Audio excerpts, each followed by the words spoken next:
Congress party Telangana రాష్ట్ర వ్యాప్తంగా కొత్త జిల్లా ఇన్ఛార్జీల అధ్యక్షులను నియమించింది. అందులో భాగంగా వారి మీద స్థానిక సంస్థల ఎన్నికల భారం పడనుంది. అయితే తెలంగాణ రాష్ట్ర వ్యాప్తంగా నియమించిన జిల్లా అధ్యక్షులకు సంబంధించి మనతో మాట్లాడేందుకు నిజామాబాద్ జిల్లా కాంగ్రెస్ పార్టీ అధ్యక్షుడు నాగేష్ రెడ్డి ఉన్నాడు. కొత్తగా ఎన్నికయ్యాడు. రేపు 1వ తేదీన ప్రమాణం స్వీకారం చేయనున్నారు. మనతో మాట్లాడండి. సార్ చెప్పండి, మీరు డిసెంబర్ 1వ తారీఖున ప్రమాణం స్వీకారం చేయనున్నారు. అసలు మీ మీద అనేక బాధ్యతలు ఉన్నాయి.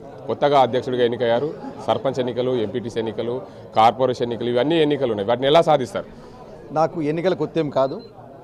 నేను సుమారు 88లో సర్పంచ్ చేసిన, సొసైటీ చైర్మన్ చేసిన, మండల కాంగ్రెస్ పార్టీ అధ్యక్ష పదవి చేసిన. అప్పుడు నా మండలంలో నాకు 33 గ్రామ పంచాయతీలు ఉండే. ఇప్పుడు నాకు 33 మండల ప్రెసిడెంట్లు ఉన్నారు ఇప్పుడు జిల్లా మొత్తంలో. మరి నాకు ఎన్నికల కొత్త ఏం కాదు. పార్టీలో గ్రామ స్థాయి నుంచి ఏ విధంగా మేము ముందుకు తీసుకెళ్లాలా, కామన్ గ్రామంలో ఉన్నప్పుడు 10 గ్రూపులు ఉంటాయి, అవందరినీ ఏకదాటి తీసుకొస్తాం. మాకు మండలంలో ఉన్న ముఖ్య నాయకులు ఉంటారు కాబట్టి, నియోజకవర్గానికి సంబంధించిన బాధ్యులు ఉంటారు కాబట్టి, మా స్థానికంగా ఎమ్మెల్యేలు ఉంటారు కాబట్టి, వాళ్ళందరూ కూడా ఈ యొక్క ఎన్నికలకు అందరినీ కూడా ఏకదాటి తీసుకొస్తారు. ఎలాంటి గ్రూపులు ఉన్నా గ్రూపులు తావు ఇవ్వకుండా కాంగ్రెస్ పార్టీ బలోపేతం అందరం కలిసి కృషి చేసి ఈ యొక్క గ్రామ స్థాయి ఎన్నికలు ఖచ్చితంగా గెలిపించుకుంటాము. అదేవిధంగా రాబోయే ఎన్నికల్లో ఎంపీటీసీలు కానీ, జెడ్పీటీసీలు కానీ, మండల ప్రజలు కానీ, జిల్లా చైర్మన్ కవర్ చేసుకుంటాం. ఎందుకంటే మేము వచ్చిన 2 సంవత్సరాలనే మా ఏదైతే వాగ్దానాలు చేసినామో వరంగల్ డిక్లరేషన్లో మా ముఖ్యమంత్రి అప్పుడు పీస్ ప్రెసిడెంట్ ఉన్నప్పుడు అవన్నీ తూచా తప్పకుండా ఒకటి ఇంప్లిమెంట్ చేస్తూనే ఉన్నాం. అంటే మాకు బోర్లేంత భారం పోసిపోయింది. ఇక్కడ మేము 3 లక్షల కోట్లు అంటే 8 లక్షల కోట్ల అప్పులు ఉన్నాయి. మరి ఇవన్నీ అప్పులను దిగమించుకుంటూ ఫస్ట్ ముఖ్యంగా గ్రామీణ ప్రాంతంలో ఉన్న మహిళలకు సిలిండర్ ఇవ్వడం జరిగింది, ఉచిత బస్సు ఇవ్వడం జరిగింది. అదేవిధంగా 200 యూనిట్ల వరకు ఉచిత విద్యుత్ ఇవ్వడం జరుగుతున్నది. అదేవిధంగా రైతాంగానికి ముఖ్యంగా రైతులకు రుణమాఫీ చేయడం జరిగింది. 22,000 కోట్లు రుణమాఫీ చేయడం జరిగింది. రైతులకు 500 రూపాయలు బోనస్ ఇస్తున్నాము. మరి ముఖ్యంగా పేద ప్రజలందరికీ కూడా రేషన్ కార్డు ఇవ్వడం జరిగింది. వారు గతంలో దొడ్డు బియ్యం తింటుంది, దానికి కూడా మేము ఎన్నికల వాగ్దానం వాగ్దానం కూడా సన్నబియ్యం ఇవ్వడం జరుగుతున్నది. మరి ముఖ్యంగా ఇంకా గ్రామీణ ప్రాంతంలో అరువులందరికీ కూడా ఇండ్లు ఇవ్వడం జరుగుతున్నది. ఇంత మంచి స్కీములు ఇస్తున్నాము. మరి మా గ్రామీణ ఎక్కడ కూడా మాకు వ్యతిరేకత లేదు. మాకు ఎలాంటి గ్రూపులు ఉండవు. మా కాంగ్రెస్ పార్టీ అందరూ కూడా ఐక్యమత్యంగా ఉండి రాబోయే రోజుల్లో ఖచ్చితంగా అన్ని పార్టీలు అందరినీ కూడా ఎంపీటీసీలు కానీ, సర్పంచులు కానీ, జెడ్పీసీలు కానీ గెలిపించుకుంటారు.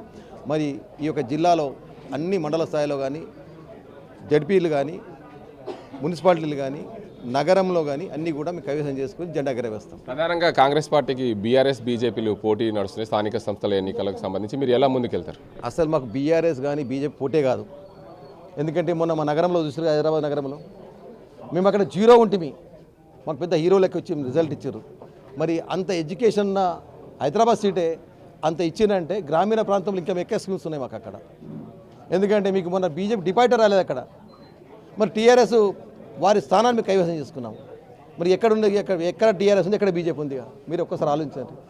మీరు సర్పంచ్ స్థాయి నుండి ఈ స్థాయి వరకు వచ్చారు. అంటే సర్పంచ్గా చేశారు, సొసైటీ చైర్మన్గా చేశారు, మండల అధ్యక్షుడిగా చేశారు, అన్నీ చేశారు. మీ కాంగ్రెస్ పార్టీలో గ్రూపులు అనేకంగా ఉంటాయి. ఈ గ్రూపులన్నీ తట్టుకుని ఎలా ముందుకెళ్తారు?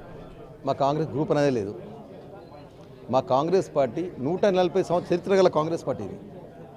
ఇంత పెద్ద ఇన్ని సంవత్సరాల కాంగ్రెస్ పార్టీలో చిన్న తగాదాలు, ఒక ఇంట్లో అన్నదమ్ములు ఉన్నప్పుడు 3 అన్న ఒక దగ్గర ఉంటారు, 2 అన్న ఉంటారు. అవకాశం వచ్చిన బయట వస్తే అందరం ఐక్యమైత్యం అవుతారు. అదే మా కాంగ్రెస్ అదే విధంగా ఉంటుంది. ఎన్నికలు అదే విధంగా కొట్లాడతాం, మేము ఐక్యమైన కొట్లాడతాం. మీరు చూస్తారు 10 సంవత్సరాలలో ఇదే టీఆర్ఎస్ పార్టీ ఉన్నది. ఇలా కవిత రోడ్డు మీద తిరుగుతున్నది, కేసీఆర్ ఒక తిరుగుతున్నాడు, తండ్రి ఒకడ, కొడుకు ఒకడ, బావమర్ది ఒకడ. మరి వాళ్ళ గ్రూపులు, మా దాంట్లో గ్రూపులు లేవు. ఇంత పెద్ద 140 సంవత్సరాల చరిత్రల కాంగ్రెస్ పార్టీ ఇది ఒక గ్రూప్. మాకు గ్రూపులు కావు, కావు. రేపు డిసెంబర్ 1వ తారీఖున ప్రమాణ స్వీకారం చేసిన తర్వాత మొట్టమొదటిగా మీరు చేయబోయే పని ఎందుకు? ఇప్పటికే మొదటి దశ ఎన్నికలకు సంబంధించి నామినేషన్ల పూర్తయ్యాయి. మేము ఇప్పుడు నామినేషన్ వేస్తున్నారు. మాకు విడ్రాస్ కూడా టైం ఉన్నది. ఫస్ట్ నాడు మేము ప్రమాణం చేసిన తర్వాత ప్రతి మండల ప్రెసిడెంట్లను కానీ, నియోజక బాధ్యులైనటువంటి మా ఎమ్మెల్యేలు కానీ అందరితో మాట్లాడి సంప్రదింపులు చేసి మనకు ముఖ్యమైన కార్యకర్తలు ఎవరైతే నామినేషన్ వేసినారో వాళ్ళకి యునానిమస్ అయ్యే విధంగా ప్రయత్నం చేస్తాం. లేదు ఎక్కడైనా ఇనని పక్షంలో ఉంటే వారిని అందరినీ కూడా ఐక్యమత్యంగా ఉండి కాంగ్రెస్ పార్టీ పెట్టిన అభ్యర్థి గెలిపించడానికి ప్రయత్నం చేస్తాం.